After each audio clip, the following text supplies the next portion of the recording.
Entonces, como una definición, fiebre es tener la temperatura corporal por encima de 38 grados, otros 38,3, y que se haya sido documentada en 2 ocasiones al menos. Recordar que el sitio de medición es importante. Mientras más adentro, más profundamente, miramos la temperatura, pues más. Por ejemplo, ustedes están viendo un paciente en la terapia intensiva y la temperatura tomada con el catéter dice 37,3. No tiene febril. ¿Por qué? La temperatura interna se la toma con un termómetro, a lo mejor tiene 36,7. Todo eso es lo que hay que tomar en cuenta. A veces se toman decisiones, se hacen cambios, se corrigen indicaciones en base a una temperatura corporal que a lo mejor se toma. Recordar que la elevación de la temperatura es multifactorial. Una persona que se insola, que tiene golpe de calor, que tiene hipertiroidismo, puede tener elevada temperatura. Y no necesariamente eso quiere decir que tenga una infección. Desafortunadamente, como me ha tocado escuchar a algunos médicos, dice, es que si tienes fiebre tiene que ser infección. No nada más la infección que nos hace.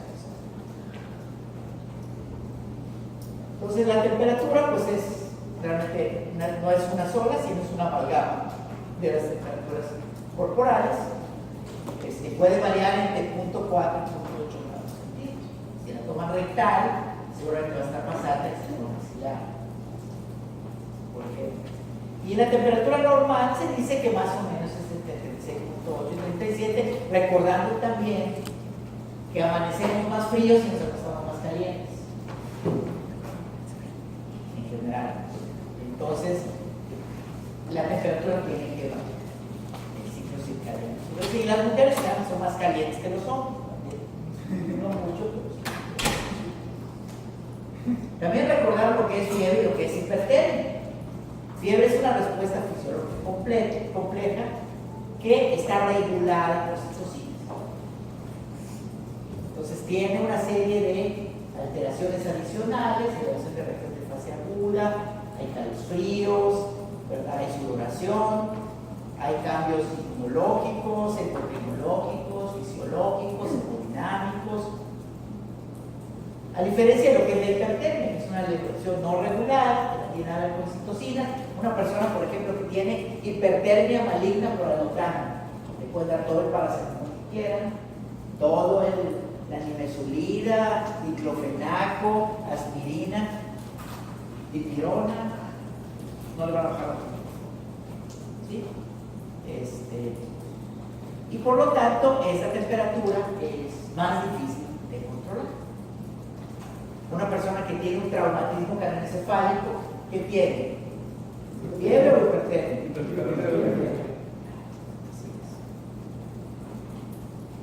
Entonces, como pueden ver ahí, la temperatura es muy variable en las personas y se acompaña de cambios. Una persona que tiene fiebre pues se siente mal, ¿verdad? Tiene dolores musculares, tiene cefalea, tiene calofríos, hay una serie de cambios hormonales, aumenta el cortisol, por ejemplo, las hormonas de las suprarrenales, de la tiroides, hay una disminución del zinc, del hierro, se eleva el cobre.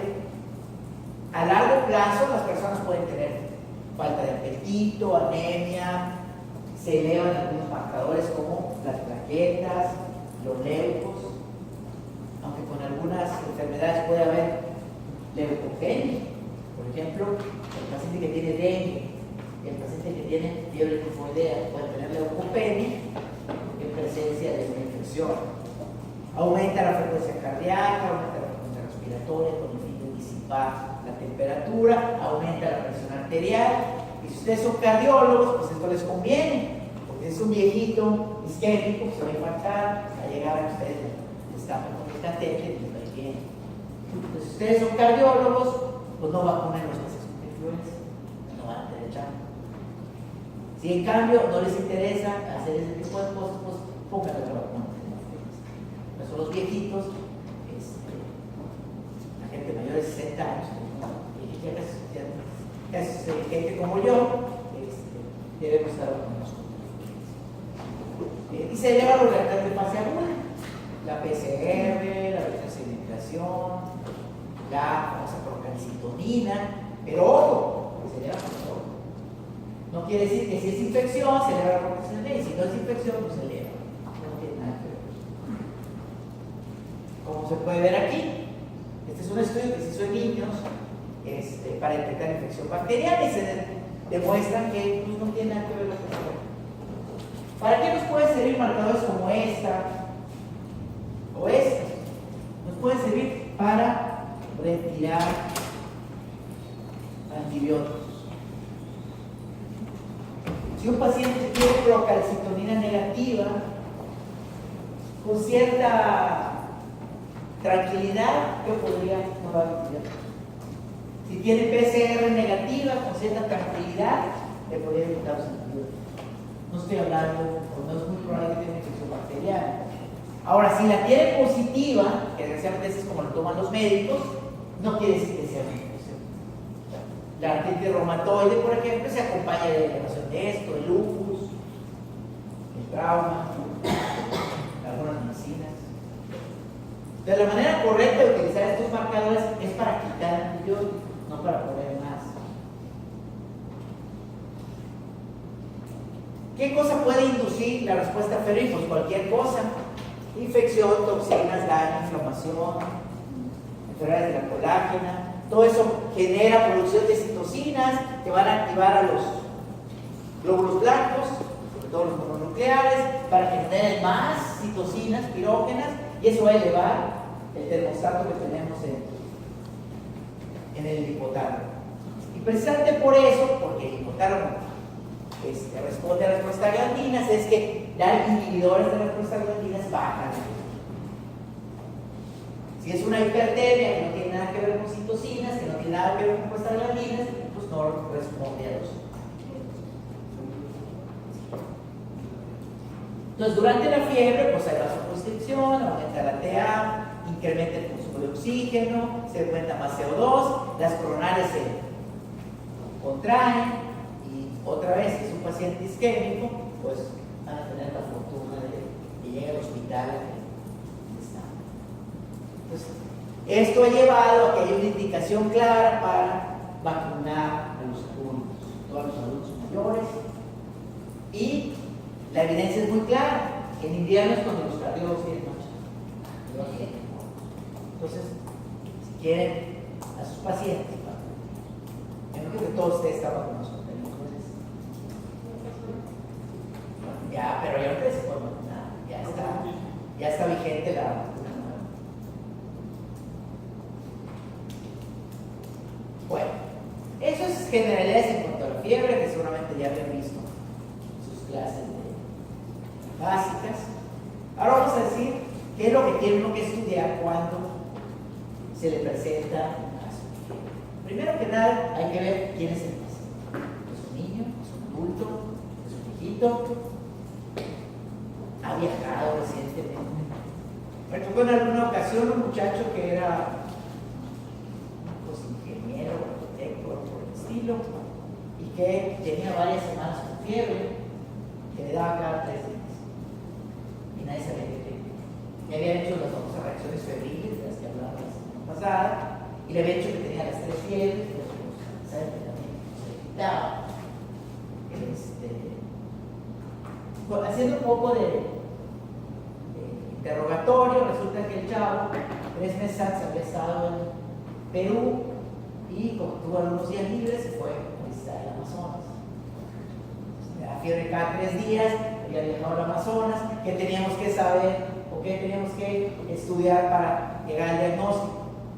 El paciente de parte tenía elevación del LDH, tenía anemia, tenía trombocitosis y tenía calcio del vaso. Con una gota gruesa fácilmente supimos que lo tenía partido. No tenía fiebre fría. ¿De qué se ocupa o en qué se ocupa el paciente?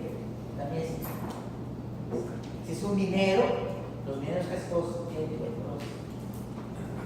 Ustedes vienen de Zacatecas o de Durango, Coahuila, áreas mineras, casi todas esas pobres personas que se cierran las minas tienen silicosis y tuberculosis. Tengo un paciente con fiebre y que aparte tosen.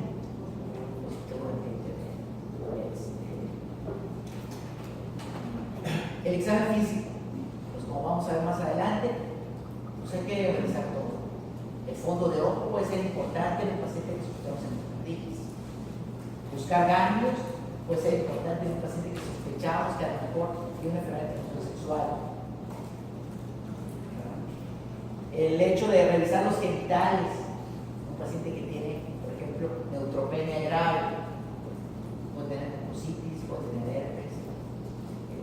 Y en base a lo que encontremos en el interrogatorio y en el examen físico, es que vamos a decir qué le pedimos de laboratorio. Yo soy un enemigo de que se pidan estudios anatómicos.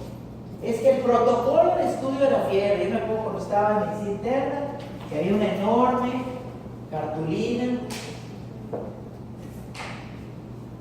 que decía, protocolo de estudio de la fiebre, cuidadito, no pidieras todo esto, y aparte en el orden que te decía.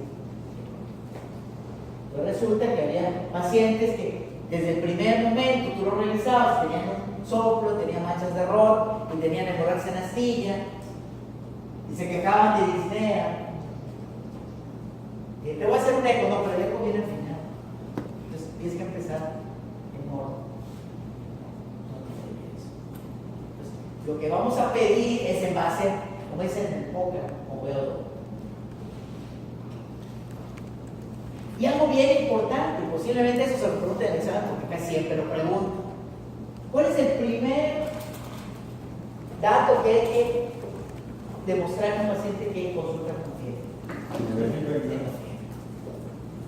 No me han tocado pacientes que dicen, doctor, es que yo he perdido peso, sudo todas las tardes, me siento muy mal, no puedo ir a trabajar.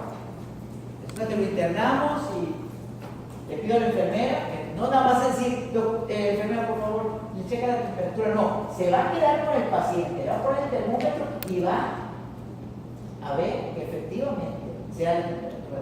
Hay gente que pone en el café el termómetro. Sí, eso existe.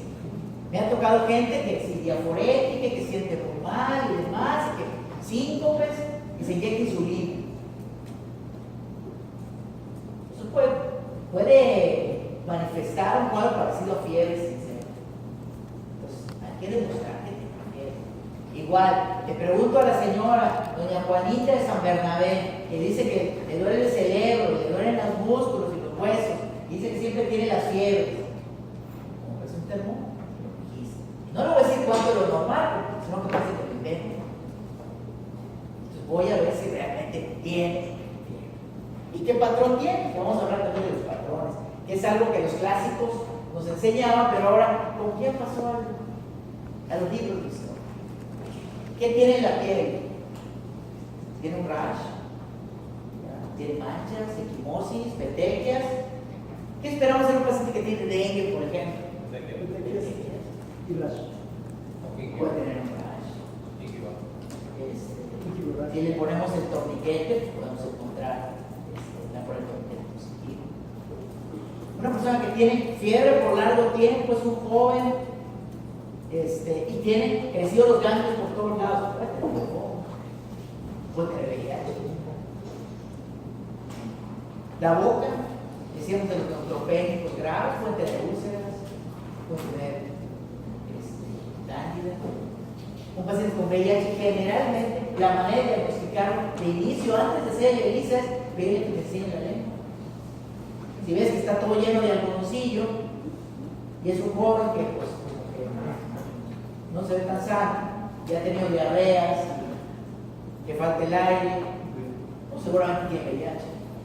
Puede tener otra cosa, pero los ojos, ya decíamos, de las manchas de error, los pacientes que tienen retinitis o CMV, el tórax, que a lo mejor es lo único que exploramos, porque me han tocado muchos médicos y se ponen las olivas estetoscopio aquí en el cuello, no se oye muy bien. No de una vez, no mejor. Entonces, si lo van a hacer, cuando van a disimulen, pónganse en los oídos. Que si tienen estertores, sibilancias, los famosos síndromes, que ya ahora, no, es que para eso tengo el eco orientado. No, pues hay que buscar si tienen derrames. Si hay estertores y de qué tipo, cómo está la retención de la voz, todo ese rollo es importante. Los ruidos cardíacos. ¿Cuántos pacientes me ha tocado que pudieron haberse diagnosticado como endocarditis con ponerse el estetoscopio en el corazón? Y a veces pasaron meses con tratamientos para la fiebre tifoidea, el tifo y la brucela, y resulta que es más, ni el estetoscopio, le pone uno la mano y siente el soplo. Ya tú fácilmente puedes haber sabido que tiene endocarditis, pero si no lo checas, estás esperando que llegue el cardiólogo, el eco. El abdomen tiene crecido las vísceras, notas alguna masa, cómo está la peristalsis, tiene dolor, tiene dolor, y bueno, los genitales que generalmente le ponemos a todos diferentes. En nutrición, por ejemplo, eso de diferente no se da, lo tienes que revisar. Y a todos los pacientes, pobrecitos también, ¿verdad? Todos los pacientes tienen que pasar por las aguas. Todo está correcto. Y si no, pues no puede ser residente. Entonces, los patrones de la fiebre. Hay fiebre intermitente, que es la que puede ocurrir una vez al día o varias veces al día, pero lo importante es que la fiebre intermitente regresa a lo normal. Ejemplos, la malaria. La malaria tiene fiebre un día y lo pasan 2 o 3 siguientes. Y de hecho, muchas de las fiebres son así. El paciente con tuberculosis que tiene fiebre vespertina, durante el día, en la mañana no tiene fiebre. La fiebre remitente, a diferencia de la intermitente, sí baja, pero no regresa a lo normal. Eso lo podemos ver en el proceso, lo podemos ver en la fiebre tifoidea. Ahí cometen el endocarditis. Nunca me tocó ver el endocarditis. Generalmente regresa. La fiebre recurrente, como la que se ve en la brucelosis, que es la enfermedad más característica, esa tienes fiebre varios días y no se te quita y de repente pasan varios días sin que te dé. La bifásica que ocurre como la hidromedalia, 2 veces, 2 picos al día, en la mañana y en la tarde. O la fiebre continua, que es bien importante. Tienen ustedes un paciente en la terapia intensiva que andaba en su moto y se dio un fuerte ranazo, tiene traumatismo craneoencefálico, y desde que llegó tiene 38.5, así. ¿Será infecciosa? Seguramente es hipertermia por el traumatismo, edema cerebral. Un paciente que tiene hipernatremia porque le dieron muchos diuréticos, porque tiene insuficiencia cardíaca, tiene un sodio de 170, puede ser así. ¿Cuándo se le va a bajar la temperatura? Cuando le bajen el sodio. Claro, hay personas que tienen una infección con fiebre continua. Lo más característico es el paciente que tiene un absceso. Doctor, ¿y cuándo se me va a quitar la fiebre? Acabo de ver un doctor que operaba una revascularización que no sabe por qué tiene fiebre. Tiene 38.5 parejito, a menos que tome el paracetamol. ¿Qué tendrá si lo acaban de operar? Un absceso. Tiene un absceso donde lo operan. Pero ese cirujano, ¿es que la herida se ve very good? Sí, la herida se ve very good. Abajo de lo que está very good está vendado. Entonces, los patrones de fiebre son importantes. Como se puede ver aquí, ¿no?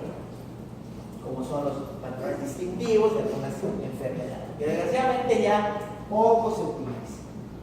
De hecho, creo que ya ni se grafita en muchos lugares. A nosotros como EMI nos pedían que graficaran. Tú tenías que poner en tu historia clínica la gráfica. Pero pues eso ya no se usa, tristemente. Encontrar algo en la piel, como se ve ahí. Este es un paciente que tiene fiebre y le aparecieron unas vesiculitas en las manos, en los pies tiene fuegos en el paladar, tiene enfermedad piel, mano, boca. Coxsackie. No. Un paciente que tiene dengue, se puede ver así, inicialmente con las petequias, pero luego puede hacerse gran equimosis, desde que progresa la dengue hemorrágica. Lo mismo podemos decir de la meningococcemia. Es que hacen un cuadro meningio o sepsis que aparece púrpura. Los pacientes que tienen VIH, pues tienen linfadenopatía, tienen leucoplaca pilosa, algodoncillo, Kaposi. Si ven a un paciente así, pues ya saben qué tiene. ¿Por qué tendrá fiebre? Bueno. Entonces es bien importante revisar al paciente, interrogar al paciente, antes de estarle pidiendo exámenes. Claro, cuando nada funciona, entonces nos enfrentamos a algo que se llama fiebre de origen desconocido. Es una entidad que definieron Peterson y Vinson en el 61 y que se mantiene hasta la fecha. Ha habido algunos cambios que se han hecho con el tiempo, básicamente porque ahora tenemos más recursos tecnológicos que antes no teníamos. Yo les preguntaría, por ejemplo, ustedes saben, en los 70, ¿cuál era la causa más común de fiebre de origen desconocido en México? ¿Qué se imaginan que era? VIH. No existía el VIH en los 70. Pero no se ve, a lo mejor en África.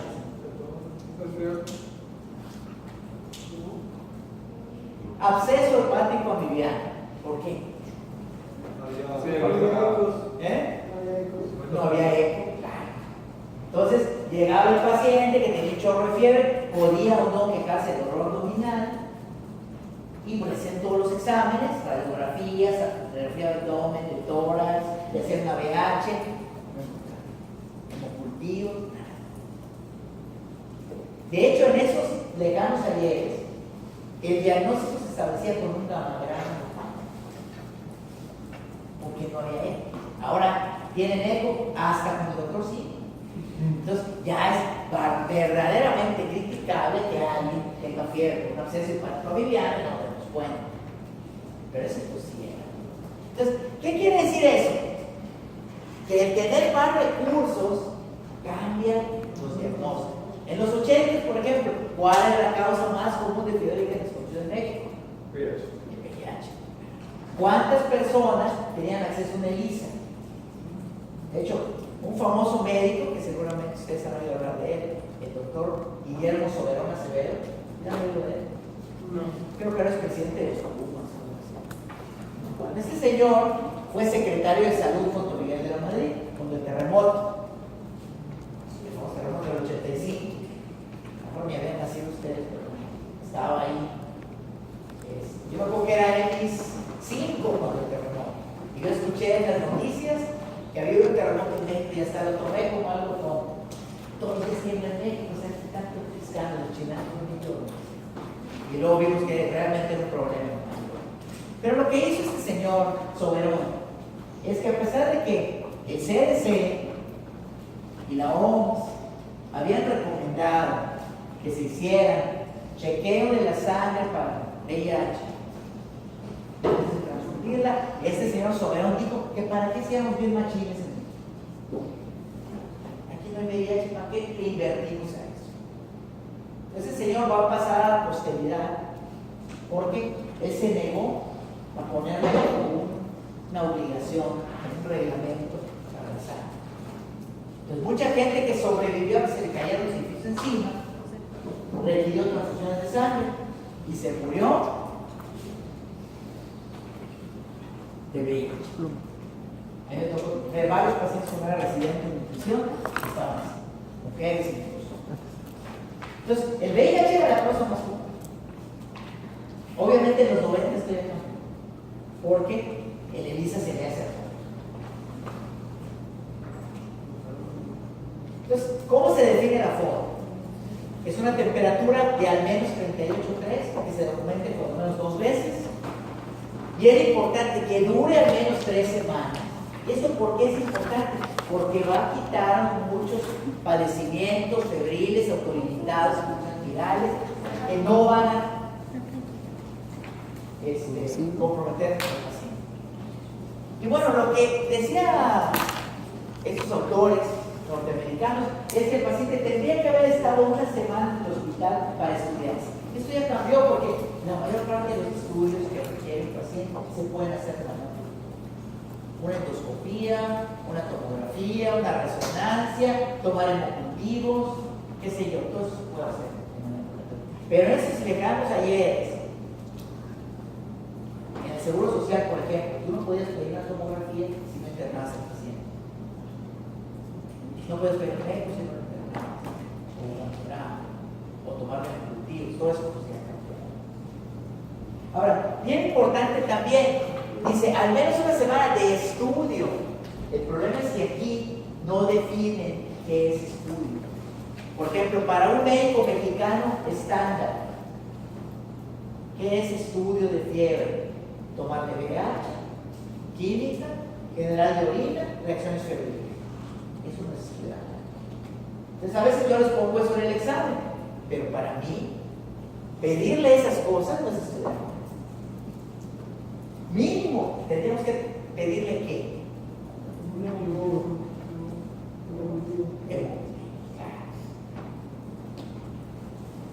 Entonces, tenemos más recursos ambulatorios, pero también hay otros problemas. Ahora tenemos más pacientes con problemas inmunitarios, más pequeños, hablando de los pediatras, o más viejitos, hablando de los pediatras, o que reciben algún medicamento que baja las defensas, como esteroides, anticuerpos monoclonales, quimioterapia.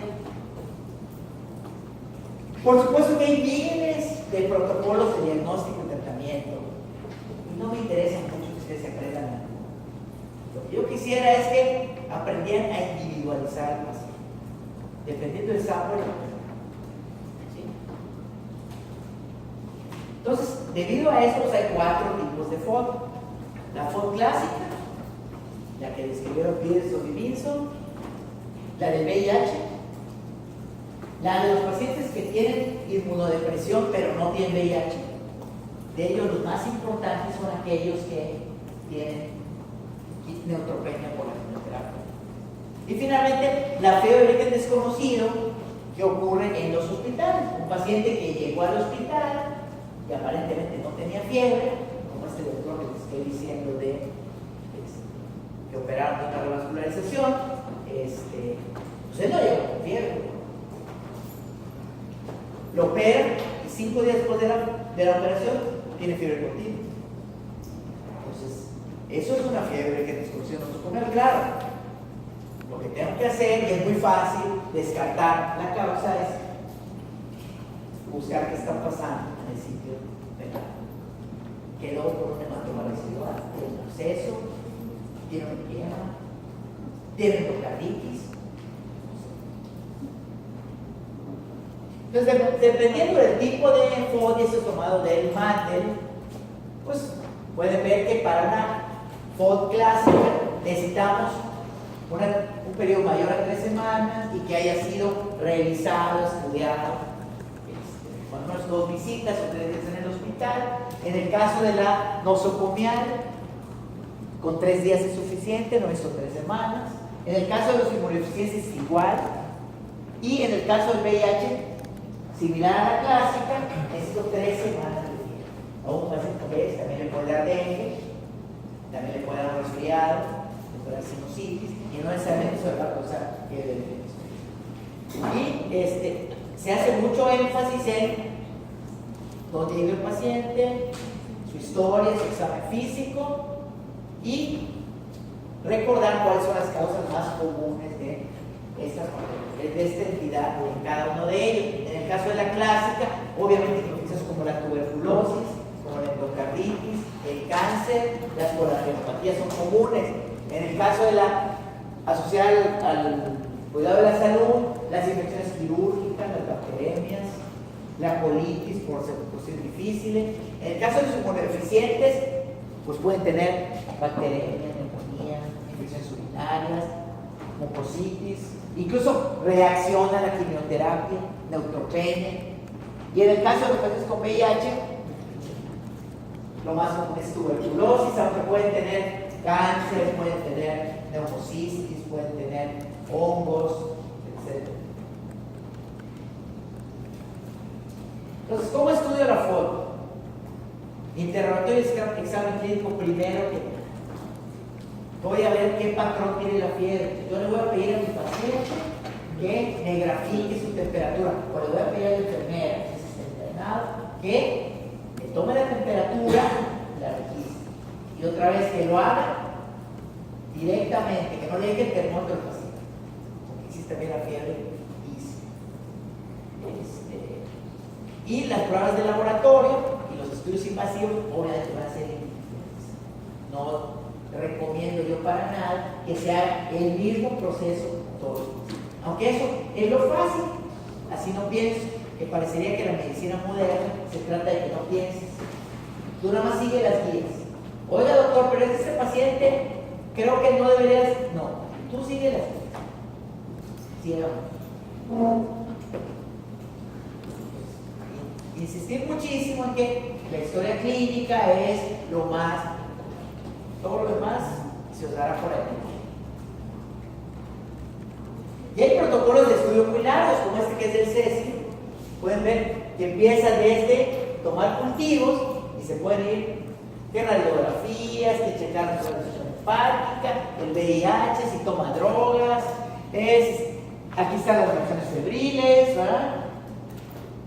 Hasta aquí viene la gota gruesa y le podemos seguir. Y le seguimos, ¿verdad? Le hacemos un gammagrama, velocidad de sedimentación, le checamos los ANAS, le hacemos un TAC, mira hasta dónde llegó el TAC, aquí. Le hacemos aspirado de médula ósea, por allá le hacemos una angiografía aórtica, no sé para qué, le hacemos una serie gastrointestinal, le hacemos chequeo viral, y por ahí estaba hasta allá el eco para la endocarditis, pero ahorita sí un soplo. ¿A qué voy a esperar a hacer todo eso?